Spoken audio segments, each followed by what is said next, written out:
This is Between the Lines. Today, we dissect the road less traveled. Hello, this is Carol from Ulua, and we continue with the book The Road Less Traveled. Now we are in chapter 10, which is Openness to Challenge. The doctor talks a lot about therapy in this book because he's a psychiatrist. So he says that therapy is really a good tool for us to challenge ourselves with guidance of a professional. To challenge ourselves into updating our maps, because unless we don't pay any attention or we don't really put the effort, even though we go to a psychologist, maybe we just go and never pay attention, never really care about the things. And we talk in the example in the previous chapter, that was a person that didn't really care. In that case, your map will never be updated and you will never grow. And you may end up, as we say, as it says here, with a mental illness. So if you don't want that,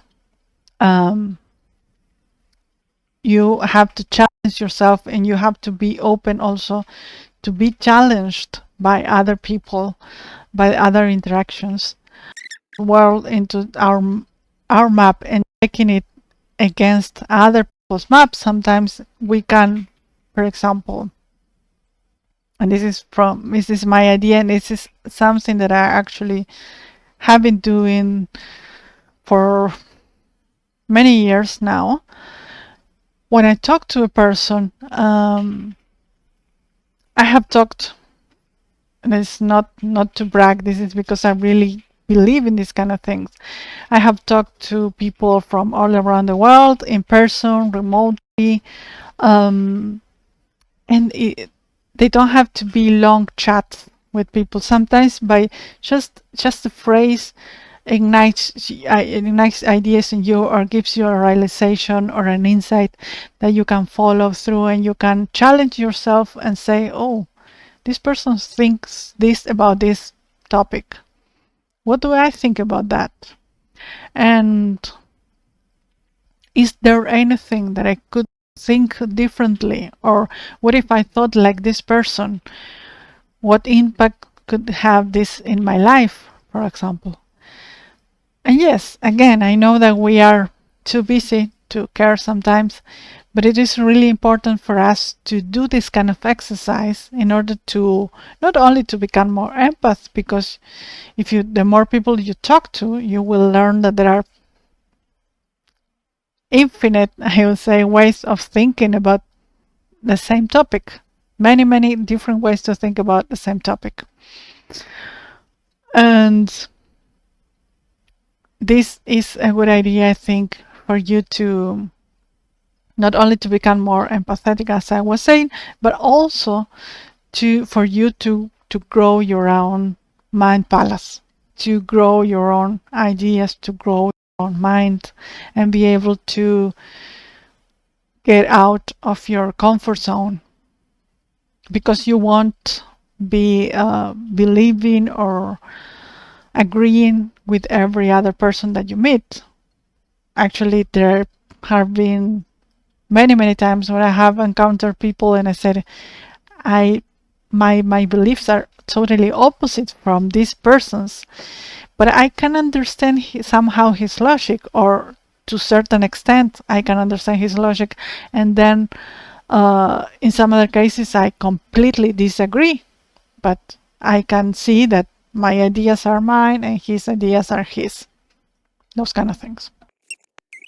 Now we are living in a world where,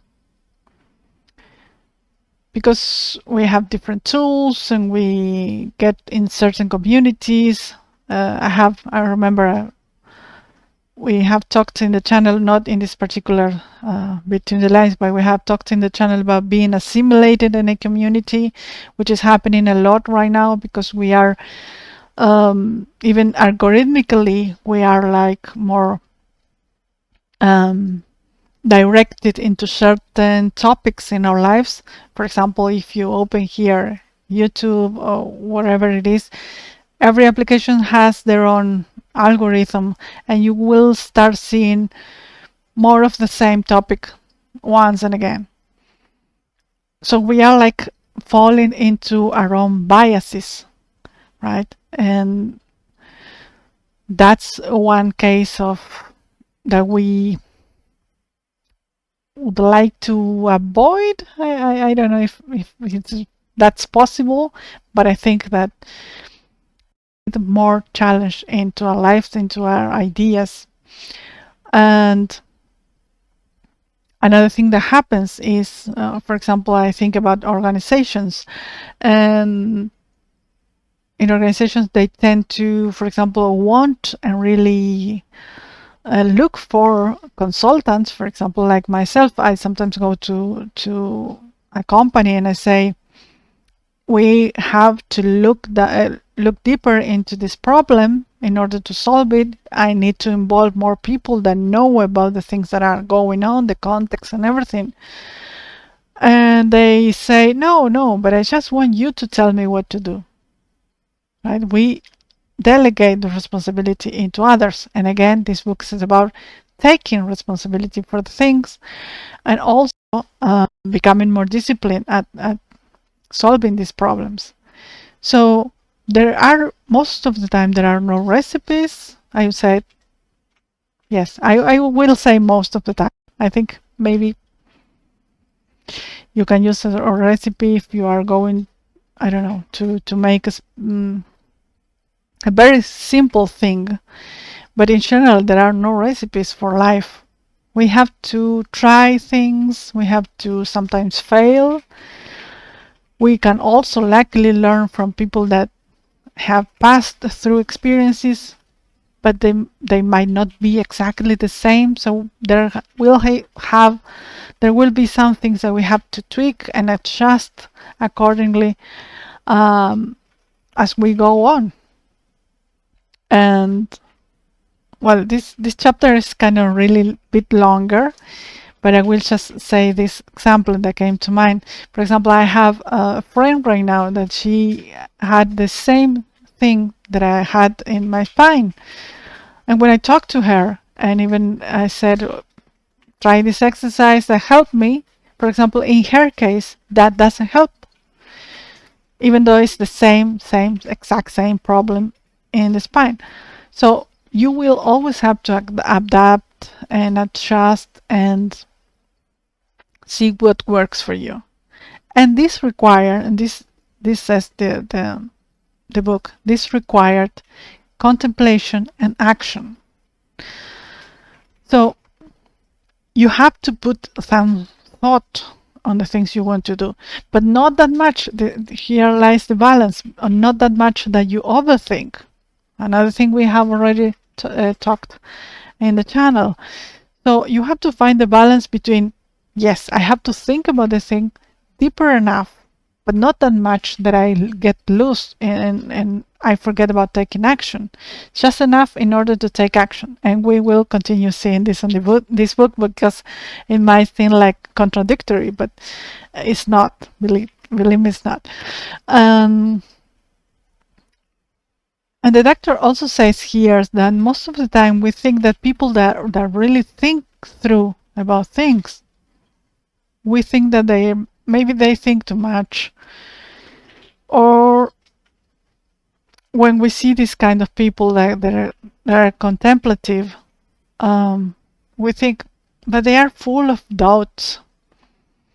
And I know sometimes I do, because again, as I was saying, when I talk to somebody and I see a different way of doing things, I try to somehow think about that difference and how it could apply or not in my life, if I would like to take something from that into my own map of reality, or if I should discard it and say, oh, that's interesting, but it doesn't apply to me. So you have to, this generates in you self-doubt. So people, when they look at you and you're just doubting and saying, I don't know, this new information has me amazed, or at least I think it's interesting and I should revise it and I should see what works and what doesn't for me. And people tend to discard you as, oh, you think too much. But again, so it's a matter of balance. You have to think enough in order to decide, not stay 10 years thinking. And you have to take action. This action could be decision, discarding, prioritizing, whatever it is, but you have to take action on that. So yes, both extremes, too much thinking and not thinking at all, is like the same thing in the end. Because if you think too much, you also do nothing. And the person who doesn't think, maybe they take action only, but not thinking and not really deciding what is more appropriate for them. So in the end, the results can be quite the same. And we don't want that, right? Again, we don't want that in this channel. And yes, so we are dedicated to truth, to reality, but to our own truth, to our own reality, and that can only be for you. And you are the only one that can decide what is your truth, or what you want to be your truth, or your map of life. So yes, coming back, our map needs to be challenged.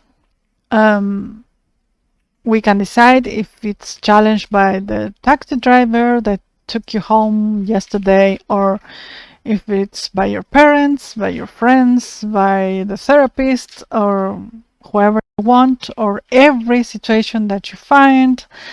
You decide on that, but you have to be open to being challenged. And again, in this time, we are so in closed communities or in closed systems.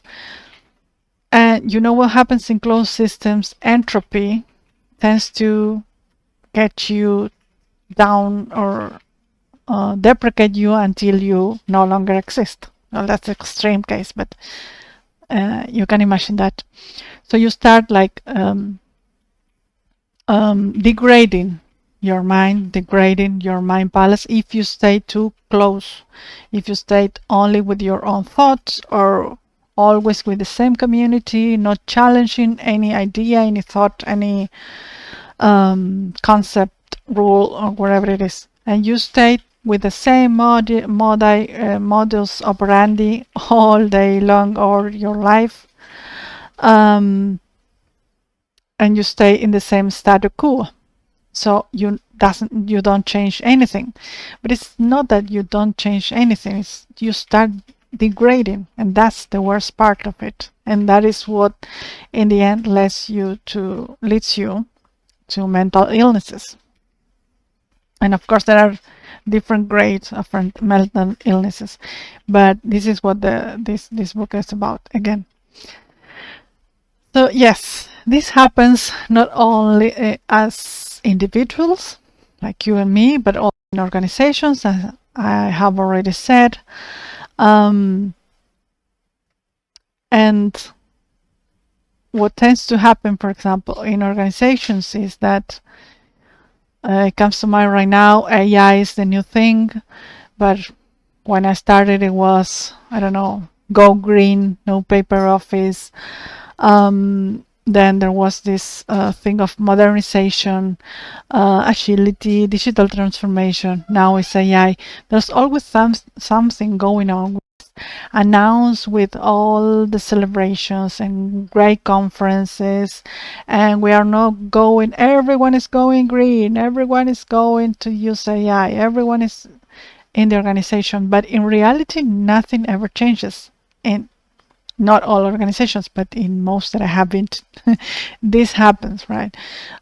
So it's everything is external, just for the press sometimes, and when you want to go down into what really matters and how to solve the problems, this enthusiasms gets diluted, so nobody does anything in the end. And the doctor here talks about organizations too. He just names some things about organizations. And because he says organizations are also built and maintained and inhabited, we could say, by people. So individuals contribute to organizations and the ways of behavior, especially if they are in a higher status. We could say, I don't know, the leaders of the organizations are the ones they dictating how things should be done. It's like they're the parents of the organization, and we as individuals have our parents. And if we don't challenge, or if we are not open to challenge this map of the organization, or as individuals, we will never really grow.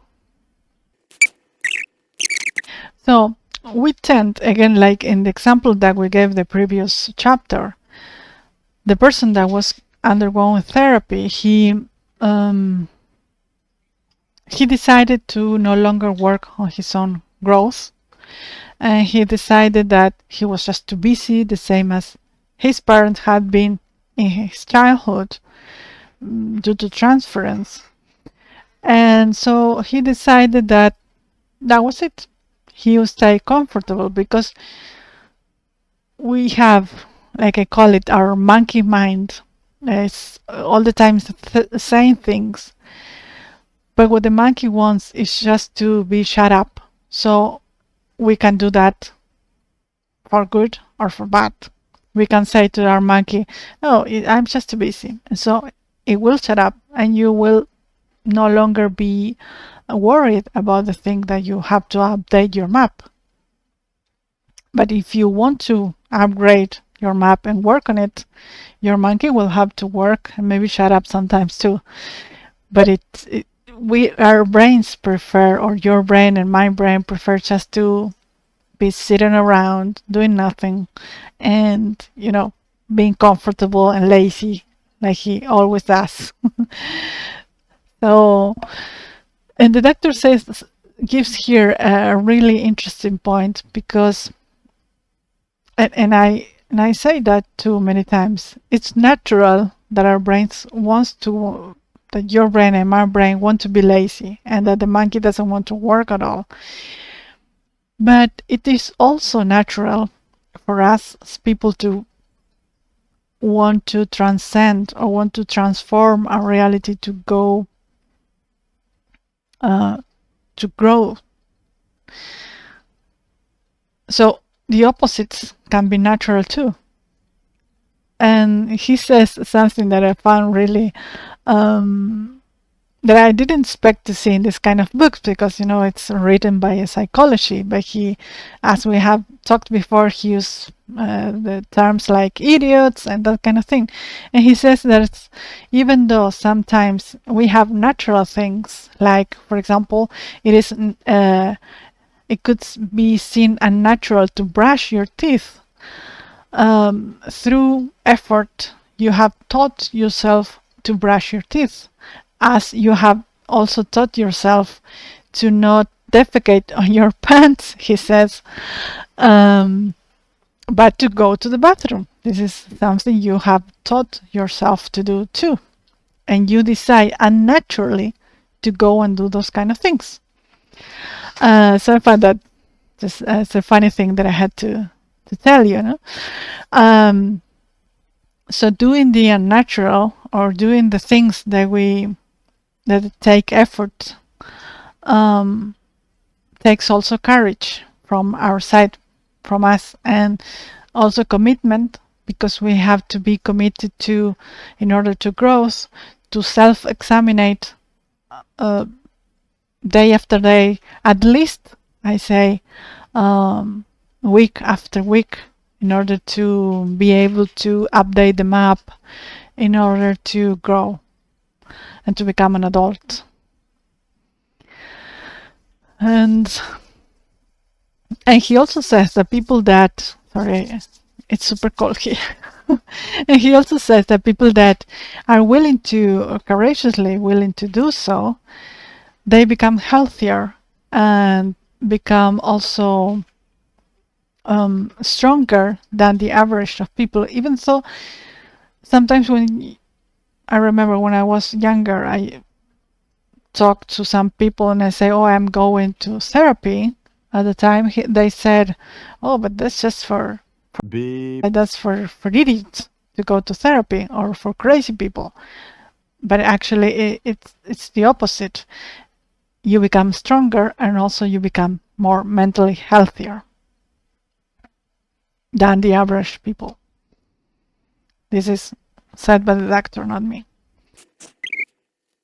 And then he was to tell something that, okay, you may be courageous if you go to therapy, but only if you put the effort again into therapy, into doing the real work of updating your map. Because you can go to therapy and lie all the time to the therapist, but that's not really important, at least not for the therapist, because the worst part is that you are lying to yourself.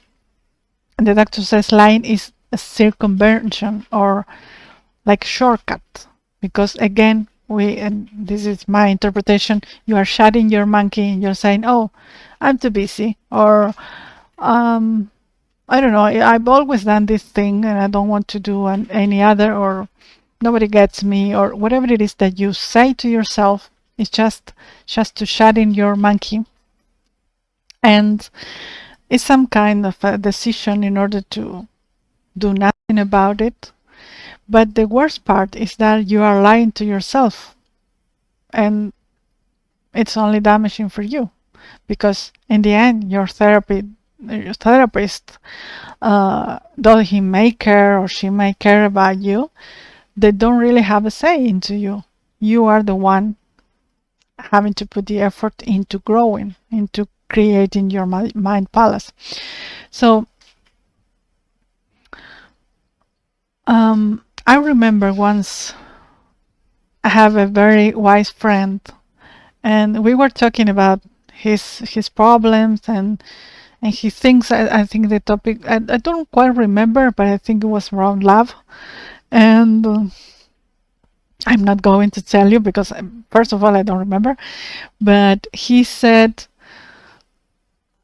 he was telling me his thoughts and his idea and all the process he was doing to analyze the situation. And he said, I remember that vividly. He said, I'm not going to lie to myself. I know what I feel, and what I feel is this, and this. And I never thought about that, about lying to yourself. And then I started thinking, maybe I'm lying to myself about something too, because I have never had this idea of lying to yourself as a concept or as a thing in my mind. And after that, I started revising my map too with this idea where I am lying to myself, and I found so many places, my God, that I was lying to myself. And when you realize about that, when you have this kind of very valuable insights, yes, you can say, well, I have lied to myself, but I don't really care. And you can go on with your life and your monkey is satisfied. And you just go on. But in the end, you're not really growing. So when you make this commitment of saying, wow, this may be happening to me, this is new information, I have to update my map, I have to grow somehow, I don't know, maybe I'm doing something wrong. Here comes the self-doubt, really, the contemplation. And then take action. Then decide to start revising your whole life, upgrading your map, and that kind of thing. And when you do that, now I look back, it was like 20 years ago, I guess. I am still revising my map, but now I have this incorporated, and I say, okay, in this situation, I feel, I understand, whatever it is that I have to, I analyze from the situation. I say, okay, I won't lie to myself. This is happening to me, this and this and this and this. Then I can decide to do whatever I want to do, but at least I'm not lying to myself, which is At least for me, that's important. Even though I may decide to, I wouldn't say not lie, but I say, okay, I know this is something for me. I'm not lying to myself. This is the situation.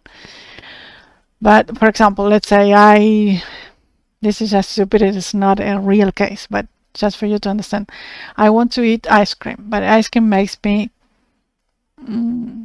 uh, ache. My stomach aches when I eat ice cream, so I can't do that. But I still want to do that, so I have the decision, and I say, okay, I will do it. But I'm not lying to myself. I know this is not good for me, but I want to do this anyways. So I'm ready for the consequences that this will have, this decision that we have. So I don't lie to myself, or I make this contemplation act and think about what's going on really regarding to my map, and then I decide and I take action on what I want to do. And again, just having ice cream may not be that complicated unless, for example, you are intolerant to lactose. Then it may be complicated. But you can also decide to do this just once, just because your craving is super great, whatever it is. You get the idea. This is a stupid example, but I think it could be valid somehow. So yes, by accepting reality and not lying to yourself, telling at least to yourself the truth, because that's, I think you deserve to know your own truth, right? If not you, who will tell you your own truth? So yes, if you don't tell the truth to yourself at least, I think that you are delaying or you're relegating your well-being, right? That's what I found out, at least for me. And if you lie to yourself, the doctor says, and I have it written right here, and I will leave you here.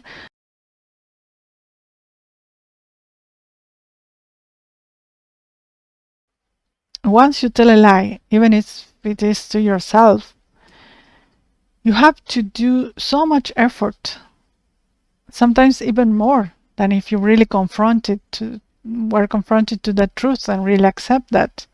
But we still prefer to believe that lie that we tell to ourselves, right? And work for the lie instead of working for us. So remember that. And I told you this chapter was a little bit longer because the doctor also talks about these shortcuts that we talked, right? And he says that we can use legitimately and illegitimately therapy for us in order to use it as a shortcut. He, for example, says that most of the common lies that we tell to ourselves, or that we tell in your family, could be, is we really love our children, when in reality you're not really willing to work for your children, in the sense that maybe if they have a problem, it could be also your responsibility. And maybe you have to work on yourself in order to help your children. And there are so many parents that aren't up for that task, according to this doctor. And remember, this is 50 years ago. I guess now it's even more difficult to treat these kind of things.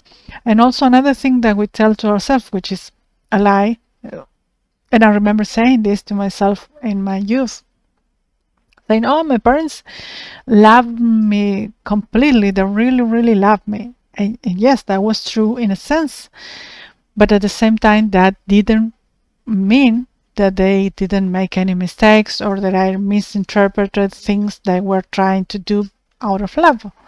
Because love can have also like two sides of the coin. Maybe too much love and they are too protective, or maybe they don't love you and you end up having to or end up with certain behaviors that are not appropriate, or that are not, I don't say appropriate, that they are not good for you in the end. So this kind of assertions that we give, like we say these statements out loud, like, oh, my parents totally love me, I don't have any problems, or I'm too busy. And I have heard this, I don't have any problems, I have never had. I've heard that a lot from a lot of people.